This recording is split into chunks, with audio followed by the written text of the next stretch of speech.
5 fakta koordinator aksi bela Islam melakukan kesalahan rukun sholat. Baca keempat, celup banget. Faktanya bahwa kamu bareng-bareng bersekutu dengan HTI ingin mendirikan khilafah. Tidak ada bedanya, baik menjadi anggota HTI ataupun tidak. Satu komplotan ya sama saja hukumnya. Terbongkar sudah oleh Densus 88. Ini terakhir Fikri Bareno. Katanya pengurus MUI pusat sholat nggak bener, ruku nggak sujud-sujud, kayak orang tahu sembahyang baik. Nah, Fikri Bareno dan semua pengikutnya, ex HTI, ex Ormas Terlarang, ex FPI, dia bilang kalau umat muslim mestinya mewajibkan diri untuk menegakkan khilafah. Begitu kata Fikri. Wajar Kiai Haji, jadi dia ngomongnya begitu. Kita bisa lacak, ternyata Fikri ini adalah seorang pendukung khilafah kelas berat. Dia selalu teriak-teriak tentang khilafah, dan untung saja pemerintah sudah membubarkan HTI.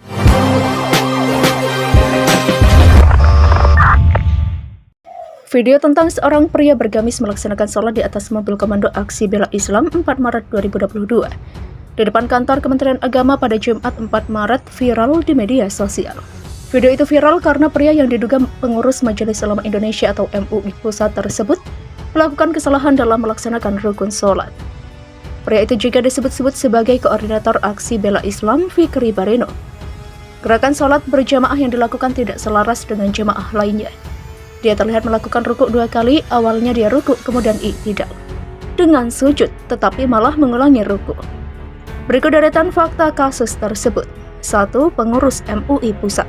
Berita JPNN.com mencatat pria yang sholat di atas mobil itu bernama Fikri Bareno. Fikri Bareno masuk dalam jajaran pengurus MUI Pusat.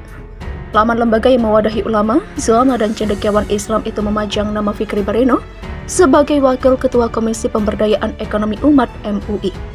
2. Fikri Bareno meminta maaf. Fikri Bareno menyampaikan permintaan maaf karena gerakan sholatnya yang salah dan viral di media sosial.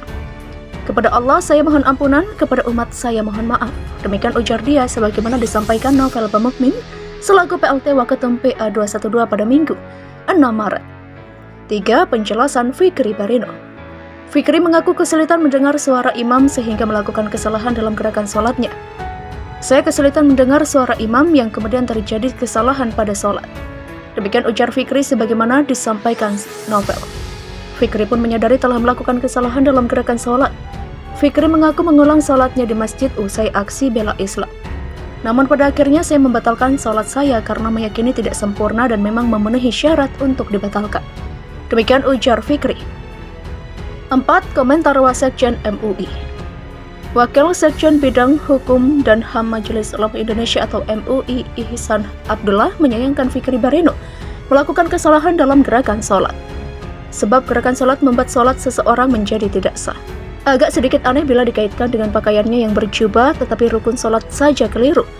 Otomatis gerakan sholatnya keliru. Demikian kata Ihsan pada Minggu 6 Maret. Jadi orang-orang seperti itu perlu mendapat bimbingan yang baik. Demikian sambung Ihsan. 5. Komentar Mahfud MD. Menteri Koordinator Bidang Politik, Hukum dan Keamanan atau Menko Polhukam Mahfud MD mengatakan, secara fikih di Islam ada sholat yang memakai 2 kali rukuk dan 2 kali sujud. Sholat gerhana, sholat khusuf. Kalau sedang gerhana memang disunahkan sholat dengan rukuk dan sujud masing-masing 2 kali. Demikian tulis Mahfud di akun Twitter miliknya @mahfudmd. Pengurus MUI Fikri Bareno bikin heboh. Habib Mu'anas, mau sampai kapan MUI dibiarkan begini? Dikutip dari suaraislam.co, Direktur Eksekutif Komite Pemberantasan Mafia Hukum atau KPMH, Habib Mu'anas kembali mengkritisi Organisasi Majelis Ulama Indonesia atau MUI. Hal tersebut ia ungkapkan setelah salah satu petinggi MUI diduga terlibat pada aksi di Kementerian Agama beberapa hari lalu.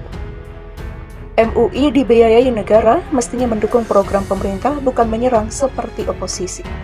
Demikian ucapnya pada Minggu 6 Maret 2022. Lebih lanjut, Mu'anas memaparkan jika sebelumnya pengurus MUI juga diduga terjaring kasus tindak pidana terorisme di sejumlah lokasi. Lebih prihatin lagi, pengurusnya di daerah dan pusat malah terjerat kasus terorisme. Demikian lanjutnya. Ia pun meminta Presiden Joko Widodo untuk segera melakukan evaluasi terkait organisasi ini. Bukan mengayomi umat, malah jadi provokator pimpin demo. Mau sampai kapan MUI dibiarkan begini? Demikian pungkasnya. Masih heboh gerakan salat salah? Nah loh, viral lagi video peserta aksi 212 wudhu pakai kaos kaki. Aksi 212 bela azan yang diprakarsai Persaudaraan Alumni atau PA212 di Kementerian Agama atau Kemenak pada Jumat 4 Maret 2022 lalu memang telah berlalu. Namun masih jadi perbincangan para netizen hingga kini. Pasalnya aksi tersebut sampai diwarnai gerakan sholat salah dari koordinator lapangan Buya Fikri Bareno. Gerakan sholat-sholat tersebut dinilai cukup fatal oleh publik. Terlebih mengingat Fikri Bareno adalah salah satu wakil ketua Komisi Pemberdayaan Ekonomi Umat Majelis Ulama Indonesia atau MUI Pusat.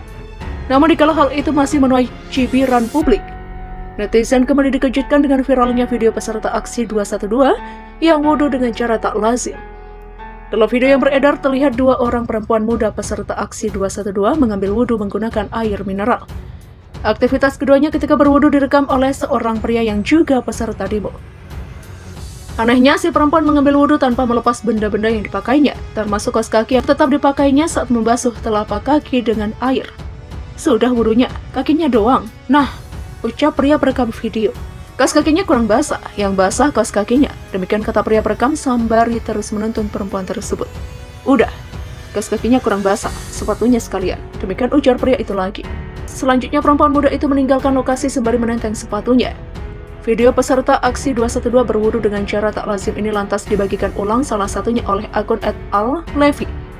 Sok-sokan demo bela Islam, wudu aja masih gak karuan. Demikian tulis akun itu. Video itu akhirnya menjadi bahan cibiran banyak netizen. Masa gitu wudu? Belajar ngaji sama siapa ya? Demikian komentar @isomuddin2. Semangat keagamaan tinggi tapi kebodohannya menyelimuti. Kasian deh lo, demikian kata akun @arifsuparja. Ketua MUI Pusat KH Miftahul Ahyar mengundurkan diri usai viral Fikri Bareno salah gerakan sholat. Kabar mengejutkan, Ketua Umum Majelis Ulama Indonesia atau MUI Pusat, Kiai Haji Miftahul Ahyar, mengundurkan diri dari jabatannya. Pengunduran diri Kiai Miftah ini terbilang mengejutkan, apalagi baru saja pengurusnya Fikri Bareno disorot karena salah melakukan gerakan sholat. Kesalahan Fikri itu dilakukan ketika menjadi makmum sholat asar di depan kantor Kementerian Agama Jakarta pada Jumat 4 Maret 2022. Imam sholat melakukan sujud, Fikri malah terlihat melakukan gerakan ruku bahkan 2 kali. Para netizen pun menyoroti kesalahan Fikri tersebut. Namun belum diketahui apakah pengunduran diri terkait dengan banyaknya pengurus MUI Pusat akhir-akhir ini bermasalah atau tidak. Ketua Badan Pembinaan dan Pengembangan Organisasi MUI, Kiai Haji Salahuddin Al-Ayyub, membenarkan bahwa pihaknya telah menerima surat pengunduran diri dimaksud. Awal pekan ini surat tersebut telah kami terima. Selanjutnya MUI akan merespon surat tersebut sesuai dengan peraturan dan ketentuan yang berlaku di internal MUI. Demikian katanya menegaskan. Hingga berita ini dilansir, belum diperoleh keterangan siapa yang akan menggantikan sementara Kiai Miftah di jabatan Ketua Umum MUI. Di tempat yang sama, Kitab Syuriah PBNU yang juga Ketua MUI Bidang Fatwa Asrarun Niyam Soleh menyatakan sangat menghormati keputusan Rais Aam dan akan mengonsolidasikan dalam aturan organisasi di MUI. Saya sebagai santri sangat menunjung tinggi keputusan Kiai Miftah dan akan mengonsolidasikan sesuai mekanisme organisasi. Demikian ujarnya, karena NU. Sementara itu, Kiai Haji Miftahul Ahyar mengirimkan surat pengunduran diri. Hal itu disampaikan langsung beliau pada Rabu 9 Maret 2022 dini hari. Dalam rapat gabungan Syuriah Tanfiziyah Pengurus Besar Nahdlatul Ulama atau PBNU di kampus Universitas Nahdlatul Ulama Indonesia di Parung, Bogor, Jawa Barat. Ternyata karena tak ingin rangkap jabatan antara di MUI dengan di NU. Di saat Ali Wal Aqdi Ahwa Muktamar ke-34 NU atau Nahdlatul Ulama menyetujui penetapan saya sebagai Rais Am, ada usulan agar saya tidak merangkap jabatan. Saya langsung menjawab sami'na wa ata'na. Kami mendengarkan dan kami patuhi. Jawaban itu bukan karena ada usulan tersebut apalagi tekanan. Demikian ujar dia sebagaimana dilansir melalui laman resmi nu.or.id. Saat ini beliau memang menjabat Rais Aam PBNU. Rais Syuriah Pengurus Wilayah Nahdlatul Ulama atau PWNU Jawa Timur 2007 sampai 2015 itu lalu menceritakan proses pemilihan dirinya menjadi Ketua Umum MUI